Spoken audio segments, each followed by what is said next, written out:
और ये चौहान बागर की गली नंबर 20 है। इससे महज 5 गली आगे 1.5 महीने का पहले का वक्त था। एक नौजवान लड़का उम्र सिर्फ 19 साल मार दिया जाता है। और आज इस गली का एक नौजवान जिसकी उम्र तकरीबन 42 से 45 साल मार दिया जाता है। और ऐसे ही इससे 3-4 गली आगे आज से 6 महीने पहले एक नौजवान मार दिया जाता है। आखिर कब तक? सवाल यही है कि अगर इसी तरह लॉ एंड ऑर्डर की सिचुएशन बिगड़ती रही उत्तर पूर्वी ज़िला में, तो फिर क्या हुक्मरान, क्या पुलिस, क्या एडमिनिस्ट्रेशन कर रहा है इन इलाकों में। फिलहाल पहुंचा हूं यहाँ कासिम के घर पर, जहां पोस्टमार्टम के बाद अब बॉडी को लाया गया है और पूरी तैयारियां की जा रही हैं उनकी आखिरी मंजिल तक उनको पहुंचाने के लिए, कासिम का जनाजा वेलकम कब्रिस्तान ले जाने के लिए। और तकरीबन 24 घंटे का वक्फा गुजर गया, अभी तक एक भी गिरफ्तारी पुलिस के हाथ नहीं हुई है और ना ही ऐसा कोई ठोस सबूत उनको मिल पाया है। मैं पहुंचा हुआ हूं इस वक्त कासिम के घर के बाहर, जहां लोगों की भीड़ है। ये तमाम उनके अपने मिलने जुलने वाले गली के इलाके के लोग, उनके दोस्त, अहबाब, रिश्तेदार और तमाम वो लोग जो कासिम से कुर्बत रखते थे इस वक्त मौजूद हैं।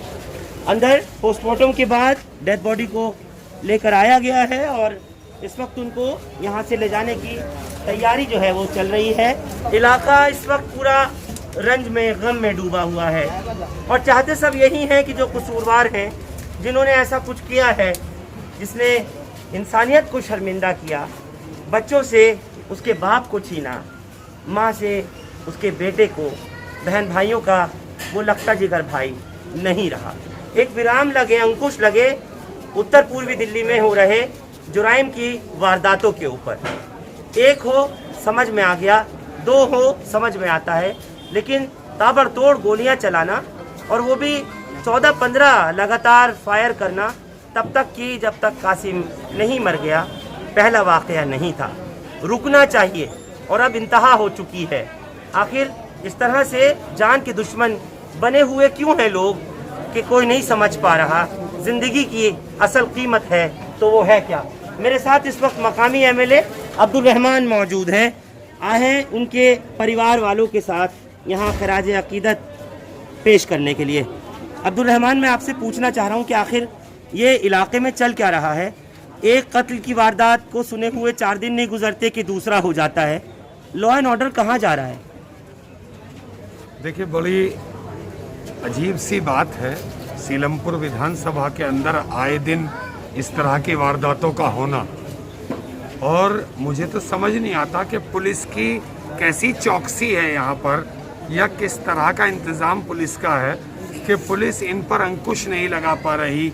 आए दिन मर्डर हो जाते हैं, किसी को भी गोलियों से भून दिया जाता है, तो कौन महफूज रह गया इस इलाके में? कोई भी महफूज नहीं है। अब कहें तो किससे कहें?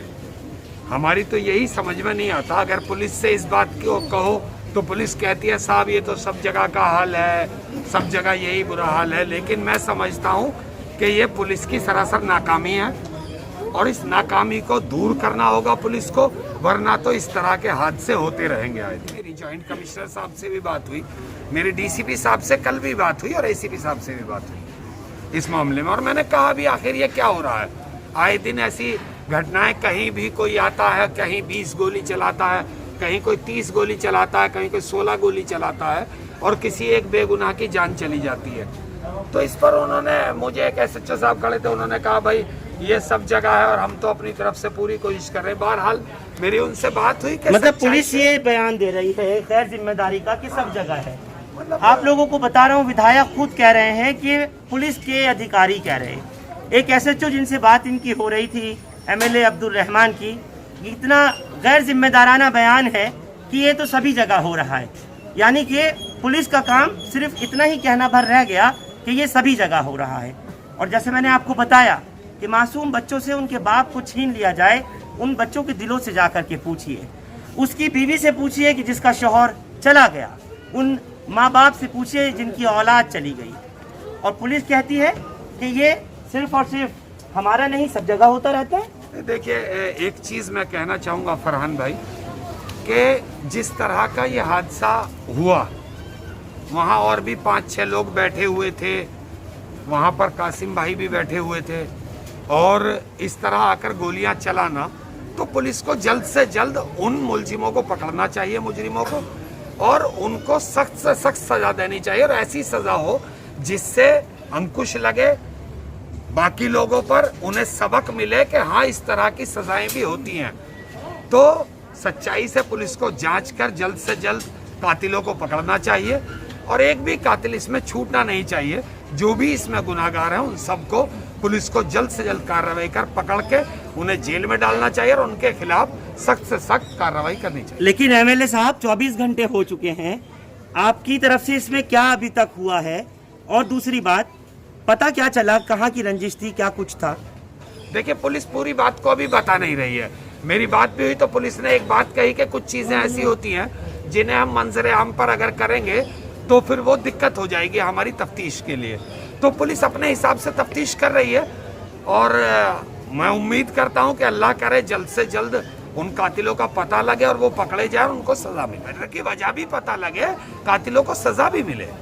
जो एमएलए हैं यहाँ के अब्दुल रहमान, वो भी कह रहे हैं अब पूरी जिम्मेदारी जिला की पुलिस के ऊपर है, उनको देखना होगा, और निश्चित रूप से यहाँ रहने वाले लाखों लोग जो उत्तर पूर्वी दिल्ली में रहते हैं उनको सुनिश्चित करना होगा। यूसुफ, आप बता रहे हैं पुलिस की कार्रवाई को लेकर के, और 24 घंटे में एग्जैक्टली अभी हुआ क्या है? सर अभी तक तो कुछ नहीं हुआ है, सिर्फ SHO साहब ने हमारे को सेटिस्फाई करा है कि जल्द से जल्द हम कार्रवाई में लगे हैं। जैसे ही हमें कोई सुराग मिलता है हम उस पर कार्रवाई करेंगे। क्या किसी की अब तक कोई शनाख्त हो सकी? नहीं सर, कुछ पता लग सका? CCTV फुटेज वगैरह कुछ आई? सर ये तो जिनकी जगह पे हुआ है, ये तो उनसे ज़्यादा कोई बेहतर नहीं जानता, क्योंकि उनकी जगह पे ही मौजूदा हालत में ना उनके कैमरे बताते हैं वो हमारे ख़राब थे, वो बोलते हैं हेलमेट लगा के लोग आए थे। जब उनको ही नहीं पता सर तो हमें कहाँ से पता चलेगा? हम तो काफ़ी देर बाद वहाँ पहुँचे हैं, हमें इस बारे में कुछ नहीं पता सर। ये कैमरे जो उन्होंने निकाले हैं हमारे सामने, वो मशीन निकाली है उन्होंने जिसमें रिकॉर्डिंग होती है। अब देखो, हमें उसके बारे में इतनी नॉलेज तो है नहीं, लेकिन वो कह लेंगे हम सारा इसका चेक कर लेंगे। पर पुलिस का कहना यह है कि देखें, मौका वारदात पे जो ये हुआ है तो सबसे अहम जो है वहाँ के लोग ही हैं, उनसे पूछताछ करेंगे, और जगह जगह वो फुटेज चेक कर रहे हैं उसके अलावा भी गलियों में। और जहाँ तक पुलिस वालों से हमारी बात ये हो कह रहे हैं कि हम काफ़ी हद तक इस केस को सुलझा लेंगे, क्योंकि हर कड़ी से जोड़ के देख रहे हैं वो कि क्या हो सकता है। तो देखो, अभी तक पुलिस ने हमें बताया है नहीं, पर उनकी नॉलेज में है कुछ ना कुछ ऐसा कि जो कह रहे हैं कि आप तसल्ली रखो और जल्द से जल्द इनकी गिरफ्तारी हो जाएगी, पर अभी हमें वो नहीं शो कर सकते। GTV से बॉडी आई है, अभी वहाँ पोस्टमार्टम हुआ था, अभी आई है। अब हम इसको जो है गुसल वगैरह दे रहे हैं। वेलकम का जो कब्रिस्तान है थाना जाफराबाद के जो सामने है बिल्कुल, तो वहाँ हम ले जाएंगे। तो कुल मिलाकर के अपने अजीजों से रुखसत होने के लिए अब कासिम का जनाजा लगभग तैयार है, और क्योंकि जिस तरीके से इन लोगों ने ये कहा है कि हमें उम्मीद है कि पुलिस पूरी तरह से साथ दे रही है इस बात का कि मुलजिमों तक निश्चित रूप से पहुंचा जाएगा। बस अब वो वक्त रुखसत आ गया है कि जब कासिम यहाँ से अपने किसी गली से, इस अपने मकान से रुखसत हो जाएगा। कुछ गली के लोग हैं, महिलाएं हैं, उनसे बात करना चाहता हूँ और पूछना चाहता हूँ। आज इस वक्त कासिम को याद कर रही हैं, रो रही हैं ये बुजुर्ग महिलाएं, जिनसे हमेशा अपने सिर पर कासिम हाथ रखवाता था। कभी कुछ भी होता था तो कासिम इन्हीं इलाके की, गली की बुजुर्ग महिलाओं के से हमेशा बात किया करता था। वो तो किसी से भी नहीं लड़ता था। 2 बच्चे हैं उसके छोटे छोटे। कल मेरी उससे बात हुई थी, क्या गुड्डो भाजी नानी से ही करवाई है। मैंने कहा अच्छा देर में देखो 6-5 बजे के बीच में क्या हुआ। आपको कब खबर आई थी? मैं तो सो रही थी, मुझे तो 5:30 बजे 6 बजे बताया जब भागी नहीं रही अस्पताल। बच्चा तो किसी से लड़ता झगड़ता भी नहीं था, किसी से कुछ नहीं कहता था। कैसा व्यवहार था कासिम का? सही था व्यवहार तो उसका, मोहल्ले के साथ रहता था, कदम से कदम मिला हुआ है, किसी से लड़ता नहीं था, झगड़ता नहीं था।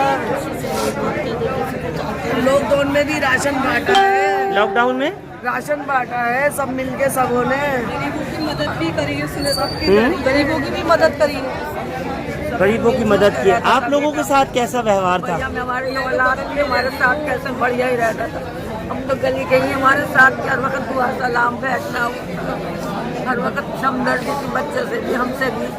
जरा सी अगर हुई तो कुर्सी डाल दिया करता, हमने तुम यहाँ बैठ जाओ, ये बैठी रहती थी। मैं तो मेरा घर आप सोचिए कि हमदर्दी का ये आलम था कासिम का कि आज ये गली की, इलाके की और इनके पड़ोस की रहने वाली ये बुजुर्ग महिलाएं रो रही हैं उसको बस अब रुखसती देने के लिए। और चाहे यहाँ के नौजवान हो या बुजुर्ग हो, यही कह रहे हैं कि वो कैसा इंसान था। भाई बहुत ही बढ़िया आदमी थे, बहुत बढ़िया, उसमें कोई शक वाली बात नहीं। गरीबों की मदद करना और लोगों का साथ देना, एक दूसरे का लोगों का साथ देना, एक दूसरे का हर काम में आगे आना। लोगों की किसी तरह की कोई मदद हो फ़ौरन सामने आ। तो सबसे पहले भाई गप्पू भाई आ रहे हैं सामने, कासिम भाई का नाम है, जो गप्पू भाई बोलते हैं हम लोग मोहल्ले में। यहाँ पर हम इनके पड़ोसी हैं यहाँ पे। हाँ, बिल्कुल एक दूसरे का साथ दे कर के चलता था, इलाके के लोगों से बेहद मोहब्बत थी। और अब फिलहाल मैं आपको दिखा दूँ कोई परेशानी फ़ौरन आ गया कि जनाजा जो है वो तकरीबन अब यहाँ से ले जाने के लिए और उसी वेलकम कब्रिस्तान में अब तैयार हो गया है। कुछ ही देर में अब नमाज जनाजा अदा होगी और फिर उसके बाद तदफीन कर दी जाएगी वेलकम कब्रिस्तान में। आप लोग हमारे साथ इस खास पेशकश में जुड़े, आपका शुक्रिया। हिंदुस्तान लाइव फरहान याहिया यूट्यूब पर सब्सक्राइब कर सकते हैं और क्लिक कर सकते हैं बेल आइकन हमारी खबर की पहली नोटिफिकेशन के लिए। फेसबुक पर हमारा page Hindustan live Farhan Yahiya follow और लाइक कर सकते हैं। शुक्रिया साथ जुड़ने के लिए। Thank you for now.